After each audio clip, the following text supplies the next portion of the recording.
Hello, everyone, and welcome back to the English chapter. I'm Olivia, and I'm so excited to be here with you today. Whether you're new to the podcast or a returning listener, we're thrilled to have you join us for another episode. Today's episode is all about one of the most powerful tools for learning English that is often overlooked: listening. Hey, Olivia, and hey everyone, I'm James, and I'm also super excited about today's topic because listening is such a crucial part of learning English. A lot of people focus on speaking or reading, but listening is what really helps you improve your comprehension and become more fluent in real-world conversations.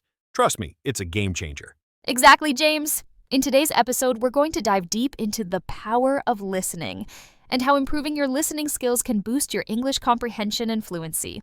We'll be sharing tips, techniques, and resources to help you make listening a regular part of your English practice. Right, Olivia. Listening is often the missing piece that helps many learners improve their understanding of the language. So we want to make sure that after listening to this episode, you'll feel inspired and equipped to focus more on listening in your language learning journey. Let's start with the most important question. Why is listening so important for improving your English comprehension? It seems like a simple question, but there's so much to it. Great question, Olivia. The main reason listening is so important is that it allows you to get used to the natural flow of English. A lot of learners focus on reading and writing, but they miss out on hearing how English is actually used in real-life conversations. When you listen to native speakers, you begin to recognize things like intonation, rhythm, and natural pauses, which are not always clear from books or grammar exercises. That's a great point, James. For example, you might learn in textbooks that English has certain word orders in sentences, but in reality, people speak in ways that can be harder to catch if you're not used to hearing it. Native speakers often use contractions like I'm, don't, or even gonna and wanna, which are casual and very common in everyday speech. Exactly. For instance, when you hear someone say gonna instead of going to or wanna instead of want to, that's something you learn from listening, not from reading formal text. By listening, you'll hear those contractions and understand them naturally, without needing to think about them every time you hear them. Now that we've covered the importance of listening for comprehension, let's talk about how listening also helps improve fluency. A lot of people don't realize how closely these two are connected. Yes, that's a big one. Fluency doesn't just mean speaking fast, it means speaking smoothly, confidently, and naturally. And listening is the key to that. The more you listen to native speakers, the more you start to internalize common phrases and sentence structures.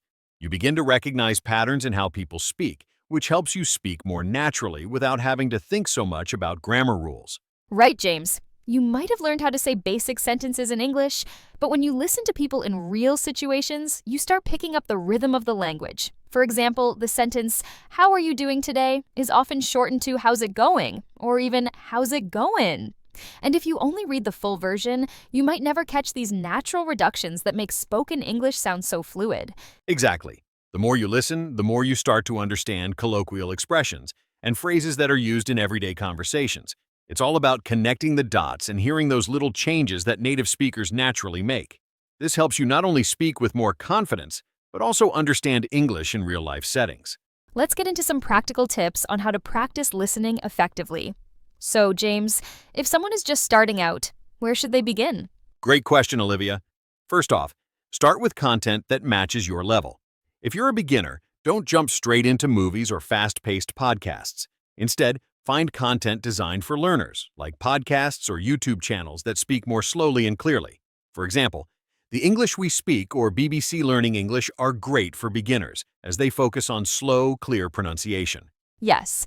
And as you become more comfortable, you can challenge yourself with more advanced material.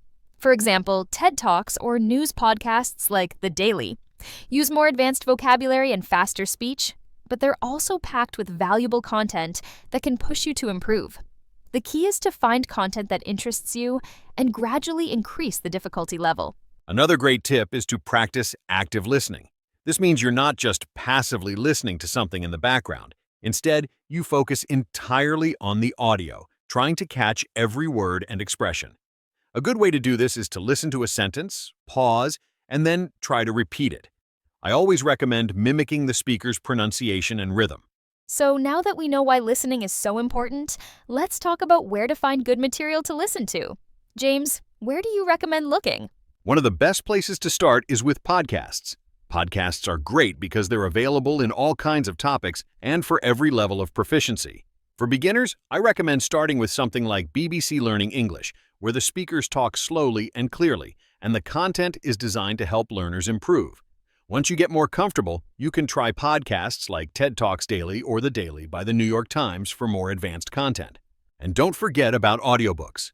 Audiobooks are fantastic because they give you the chance to follow along with the text while you listen, helping you connect pronunciation with spelling. Websites like Audible have a huge selection of books, including a lot of children's books that are perfect for beginners. Exactly. And of course, YouTube is another great resource. You can find videos on virtually any topic, and many YouTubers speak slowly and clearly, which makes it easier for learners. Plus, a lot of YouTubers provide English subtitles on their videos, which is really helpful if you're still building up your listening skills. Yes, and for a more immersive experience, try watching your favorite movies or TV shows in English. If you're a beginner, start with subtitles in your own language, and then switch to English subtitles once you feel more confident. Now, we need to talk about the difference between active listening and passive listening. James, can you explain this for our listeners? Sure. Passive listening is when you listen to English content while doing something else, like having the TV on in the background or listening to a podcast while driving. Your focus isn't on understanding everything being said, it's just background noise. While passive listening helps you get used to hearing English, it doesn't do much for your comprehension or fluency. Right. On the other hand, active listening is when you're fully focused on what you're hearing. You're engaged in the content, and you're trying to understand the meaning of each word, phrase, and sentence.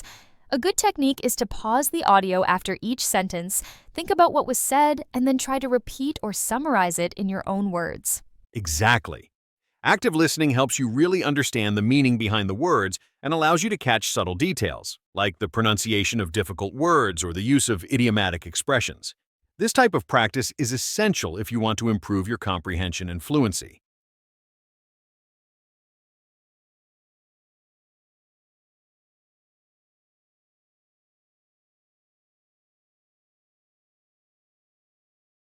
Great question. First, it's important to not give up when things feel challenging.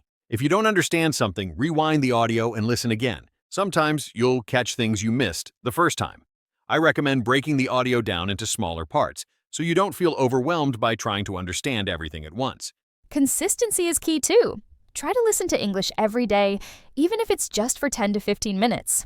Over time, your brain will start to process the language more efficiently, and you'll notice your comprehension improving. And don't forget to celebrate your progress. Even if you don't understand everything, the fact that you're making an effort means you're on the right track. So, to wrap up, listening really is one of the most powerful tools you can use to improve your English comprehension. Whether it's through podcasts, audiobooks, or YouTube, there are so many resources out there to help you practice. The more you listen, the more you'll start to understand the language naturally. Exactly. So, start small, be consistent, and focus on listening actively. The more you immerse yourself in the language, the better your fluency will become. Thanks for joining us today on the English chapter. We hope you're feeling inspired to add more listening practice to your routine. If you enjoyed today's episode, don't forget to subscribe and share it with your friends. And as always, keep practicing, stay motivated, and we'll see you in the next episode.